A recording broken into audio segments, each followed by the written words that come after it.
This trail doesn't tell the whole history of slavery. It can't do, because we're not a museum of slavery.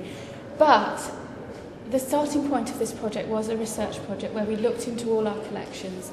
And because slavery is so integral to British history, it's impossible in a museum like this not to find things that tell you something about the relationship between slavery and British culture, and also the history of the North West. And this is a very good case in point.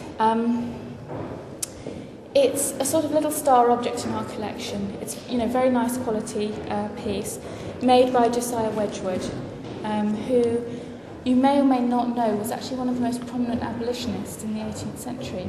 He was very, very passionate about the anti-slavery cause, and he produced in his factories this very famous image, which you might be aware of, which is the image that really galvanised opposition to slavery in this country in the sort of... It is, absolutely, in the late 18th century, and it says, "Am I not a man and a brother?" along the top. And people wore this, as you can see, it's got a loop in it.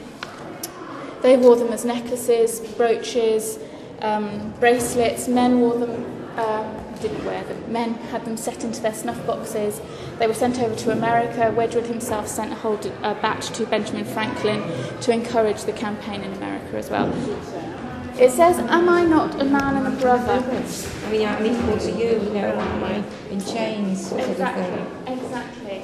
And it was hugely powerful, and it was really the beginning of modern political campaigning as we know it. Boycotts, petitions, badges, all these things started the abolition movement. But the reason I'm showing you it, this will come up again later, is because it's worth thinking about what impact this image had on not just the campaign for the abolition of slavery, but perhaps on the kind of whole culture around this more broadly. As you said, it's graphic, he's in chains, and he's saying, "Am I not an equal?" But he's also pleading with white people, "Am I not an equal?" He's having to actually get down on his knees and beg white people to acknowledge the common humanity. And it masks the reality of the opposition to slavery, which was fierce in the Caribbean. Slaves themselves were not passive and didn't just sit there and ask for their freedom. They fought for their freedom. There were numerous slave rebellions which were viciously put down, but were one of the things that contributed to the abolition of slavery.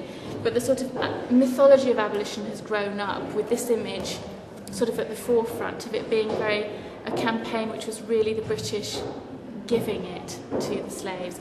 And so though it was a very positive and important image to start with, its legacy is a bit more mixed, to say the least. So I just thought that was worth showing you, partly because, it's Wedgwood.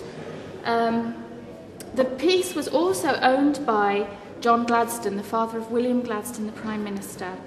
And John Gladstone was a major slaveholder in the Caribbean. He owned nearly 1,000 slaves in what is now modern Guyana. So perhaps a little known bit of history about William Gladstone, but that's where his family money came from.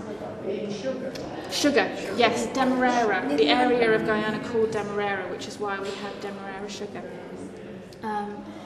The piece was then bought by the Lees family, who of course made their money in textiles in the mid-19th century, by which point slavery is abolished. Slavery is abolished in 1838.